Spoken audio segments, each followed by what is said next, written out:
Hello everyone, my name is Yuko FUKUMA from Kawasaki Heavy Industries from Japan. I'm very pleased to have the opportunity to talk about our hydrogen energy supply chain project, co-presenting together with Daniel and Steve from the Victorian government today. First, I'd like to provide updates and introduction of the HESC project, and then Daniel will follow, and Steve to conclude with the Carbonnet Project. Could you please share the screen? Thank you. Next slide, please. Thank you. So I start with why we are doing the HESC project now. We are all familiar with the challenge the world is facing, climate change and excess of the atmospheric CO2. In Japan's case, as there was a Fukushima's nuclear accident in 2011, we had to rethink the energy strategy in terms of getting reliable clean energy in Japan. And hydrogen became our go-to energy source for the future. Given the strong relationships with Australia and Victoria and the Lateral Valley, having abundant source of the coal, that seems to be the great face to the hydrogen energy supply chain project. Next slide, please.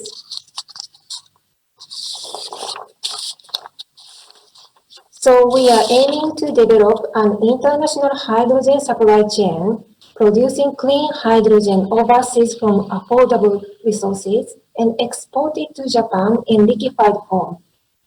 We believe that a viable transition pathway to a renewable hydrogen industry is to firstly derive stable hydrogen production at scale, quickly and cost-effectively, using fossil fuels such as Victorian coal and carbon capture and storage technology, thus allowing renewable technology to become more economically viable over time. To realize this vision, Kawasaki, together with partners, is very close to deliver the HESC pilot project next year. Our ambition is to move to a commercial phase in the 2030s. Next slide, please. So the pilot project has been delivered in the partnership with the Victorian and Australian governments who have invested 100 million Australian dollars into the pilot project, with a remainder funded by the private sector project partners and the Japanese government. The pilot supply chain consists of hydrogen production from coal into the Lateral Valley in Victoria. We gasify the coal, then place gaseous hydrogen into the truck for the land transportation to Hastings, where Australia's first hydrogen liquefaction facility is located, and we load liquefied hydrogen onto the world's first liquefied hydrogen ship. Then go to the port of Kobe to Japan. Through the pilot project, we aim to demonstrate complete end-to-end supply chain as Japan, Australia's first as a part of the process. Our pilot project is promoted by two organizations, HESC and HESC, respectively, together with our reputable business partners as well as the assistance of the governments. HESC, our Japan-based group, is in charge of hydrogen production from Victorian coal, the transportation of liquefied hydrogen by ship, and the unloading terminal in Japan.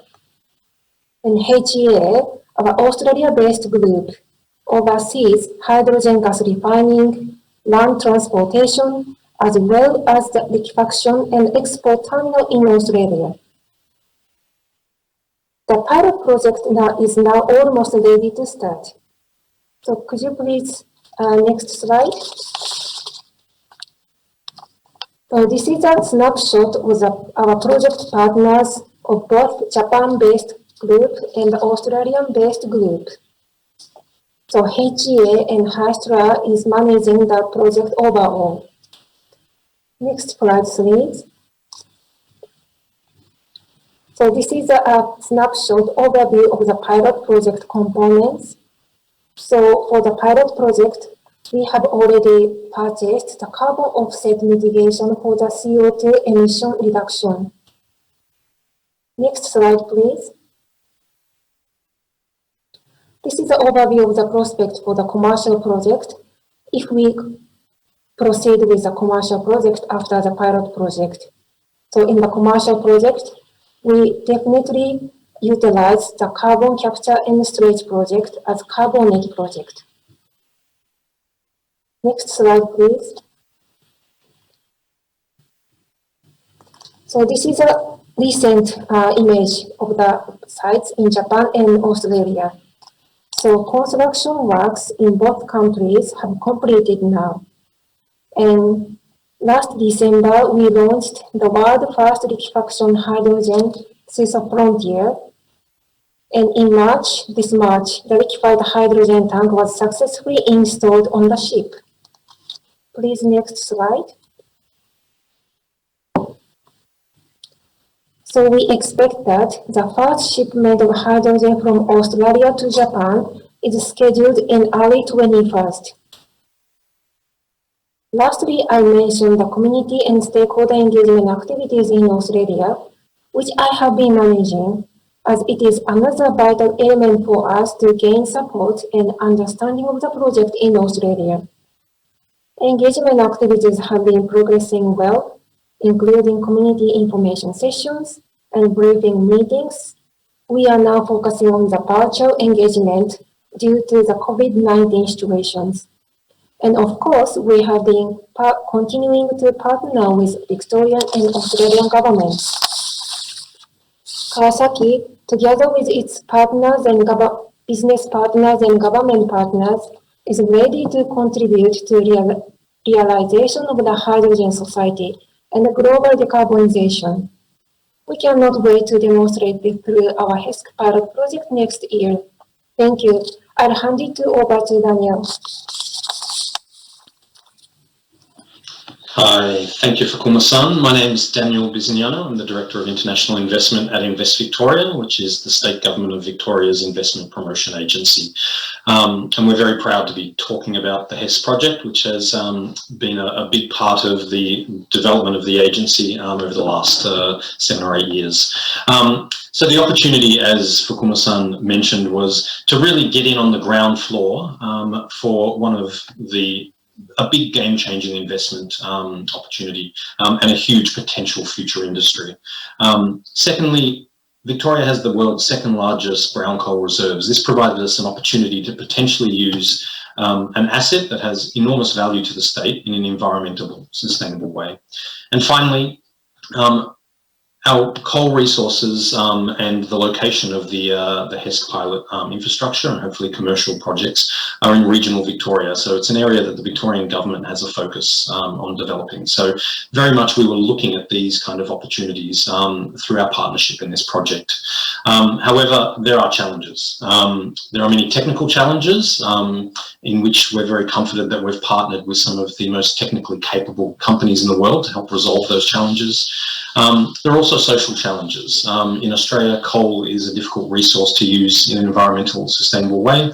And as FUKUMA-san mentioned, a lot of work goes into community and stakeholder engagement to communicate the benefits and the environmental sustainability of this project. Finally, there is the problem for government when it comes to supporting these type of projects. How does government make large investments with the private sector in emergent industries that don't quite have markets yet? There's a lot of risk in those type of investments that need to be balanced. So, and the proposal, in the next slide, please,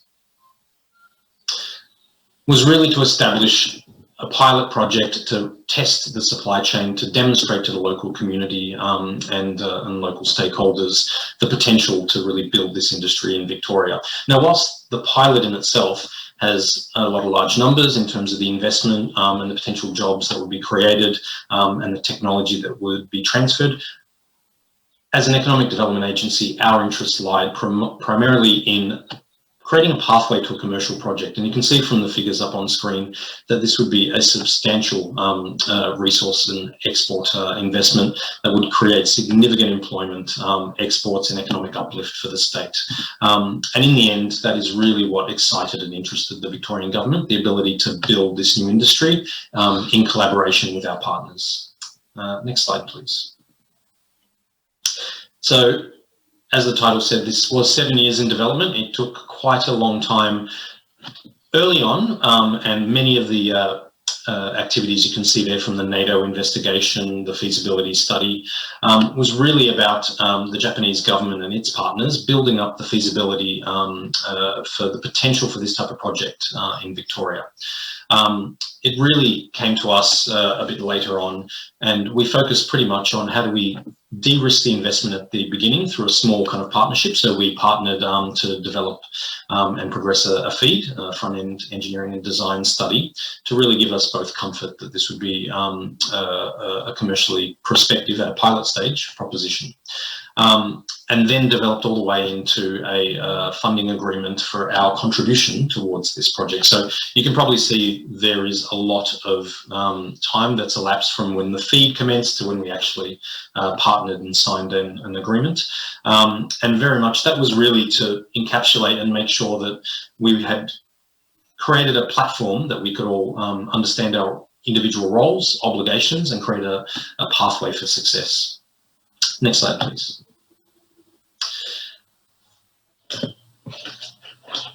Our collaboration is focused on many areas, but essentially what government brings to this type of proposal and this type of partnership in this particular regard was really the focus on commercialization. Now, whilst the companies, of course, are very much focused on that commercialization, the government made it a clear expectation of ours that we wanted to see progress towards that commercialization and really building up kind of that pathway. So that involved deep diving into the supply dynamics, into the potential demand in the future, and also the regulatory pathway.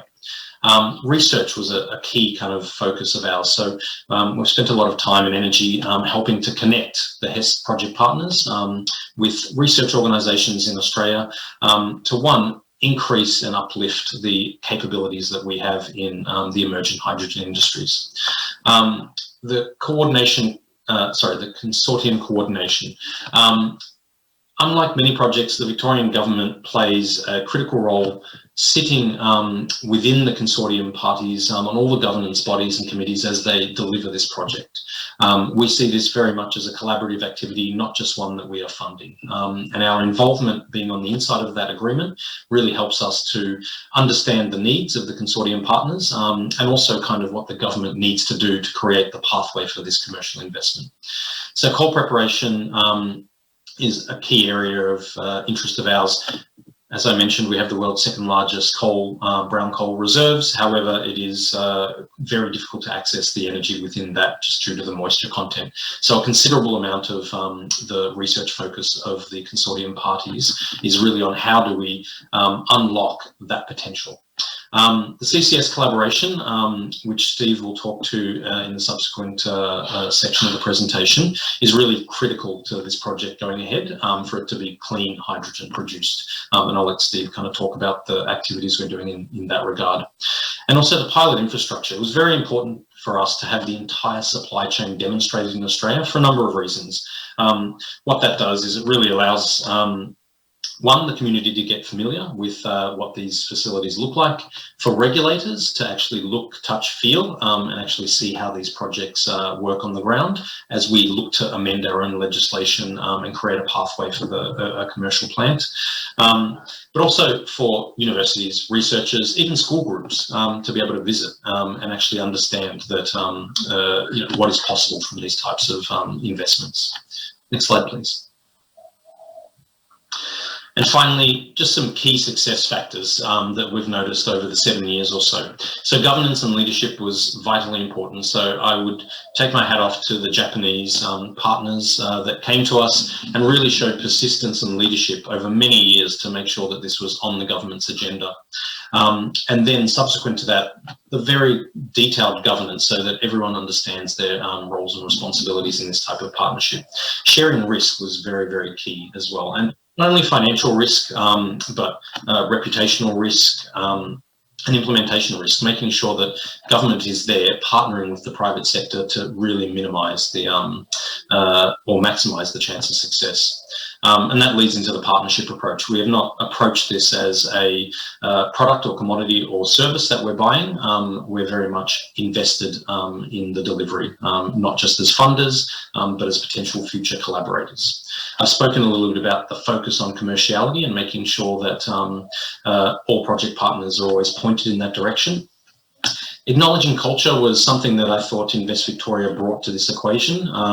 We are an international investment attraction agency. We work with people from around the world, but we have a deep, long history in Asia and in particularly in Japan. And so we were able to really kind of ensure that cultural business nuances were regarded and respected during our engagement. And lastly, playing the long game, making sure that my stakeholders and the Victorian government stakeholders and Victorian community at large recognises that this is a long-term partnership that will go, if successful, for many, many decades and produce benefits for all of the Victorian community. I'd like to now pass on to Steve Marshall, who will talk a little about one of the key enablers, Carbonnet. Thank you, Dan. So the Carbonnet Project is run by the Victorian Department of Jobs, Precincts and Regions. There's a jointly funded project between the Victorian State Government and the Commonwealth Government of Australia. It's a $150 million investment that the government has made to research and evaluate the potential for commercial scale carbon capture and storage, which is so critical in achieving our emissions goals going forward as we move towards net zero and enabling key technologies such as the hydrogen project that we've just been talking about today. We work very closely both with industry, with advocacy groups such as the Global CCS Institute, and also researchers to really test the cutting edge technology that is being developed around the world, but specifically here in Australia, that's going to help our projects going forward. What you can see on the graphic on the right there really represents, I guess, what Dan and Fukuma-san were talking about the opportunity. It shows the large brown coal resources that we have onshore, mapped also to the very large petroleum basin that we have in the offshore environment that's been producing significant energy for Victoria and Australia for over 50 years now. That represents a great geological asset that we can utilise now for storage. And Carbonnet maintains 5 offshore permits, and we're looking at 3 potential storage sites offshore. The location is really critical in all CCS projects and energy projects around the world, but we have a world-class petroleum basin with close proximity to industrial hubs that we can connect by pipeline to transport their captured CO2 emissions.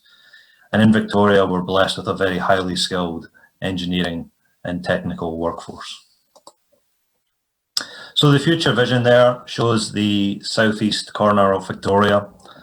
We have a lot of existing industries that have high emissions profiles that may require a solution in the future. That ranges from power generation, natural gas processing, paper production, and other heavy industries. And then we have emerging industries. And those emerging industries are ones that can be supported or enabled by technologies such as carbon capture and storage. That obviously includes hydrogen production from, in our cases we talked about today, from brown coal, or it could be from natural gas.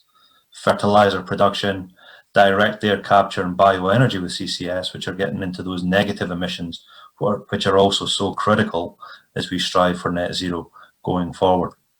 A project such as Carbonnet, alongside HESC and or others, can safeguard those existing jobs in industries.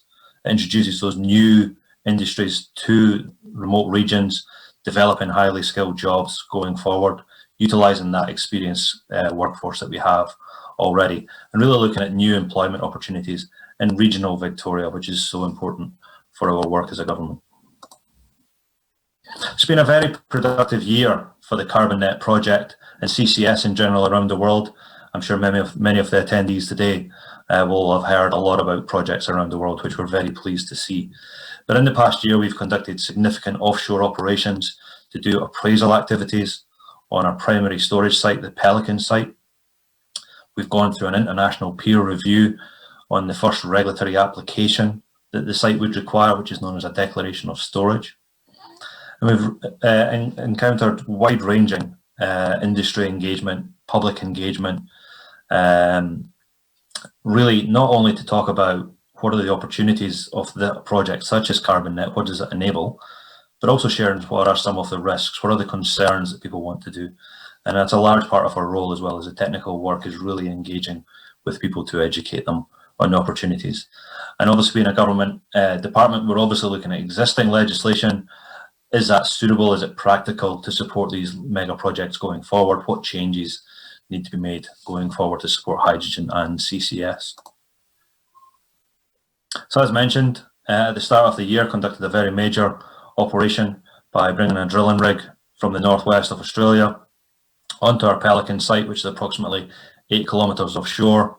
We drilled a well to approximately 1,400 metres below the seabed to get data from the well and get data from the subsurface. It's really confirmed all of our pre-drill expectations, and in some areas it's exceeded. We took a large amount of data from that. One of the key things is we know that the reservoir are of world-class capabilities. The site itself alone is capable of more than 5 million tonnes of CO2 injection per year for a total of over 25 years going forward. As I mentioned, a large part of our work is about media and community engagement, whether that be media on the rig, out speaking to schools about the opportunities jointly that hydrogen and CCS explore, and sharing some of the tools and the technologies and the methods that we'll use to monitor the storage sites in future. And obviously there's been bringing in a drilling rig to the area develops a large amount of interest. It's pretty large and you can't not miss it. Finally, our engagement with industry. Our Treasurer and our Minister for Resources and Regional Development sit behind and back the project going forward, stating that it's critical for economic environmental asset for Victoria to develop as we move forward. And more recently, the Australian Commonwealth Government has released its Technology Investment Roadmap.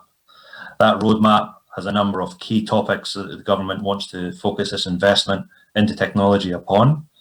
And there's 5 key elements to that have been recently announced, and CCS and hydrogen are central points to that. I guess the key thing here is the government is expecting to invest approximately $18 billion into these low emissions technologies within the next decade. If I may, I will hand over to Daniel to close out the final slide, and I thank you for your time today. Thanks. Daniel, over to you. Great. Thank you, Steve. Hope you've enjoyed the presentation today. Steve and I are available anytime if you want to learn a little bit more about the Victorian Government, its investment attraction program and assistance for potential companies, or learn a bit about our involvement in the HESC, or for Steve if you want to learn a little bit more about Carbonnet and its future commercialisation pathway. So I thank you again for your time, and I hope this has been informative. Thank you.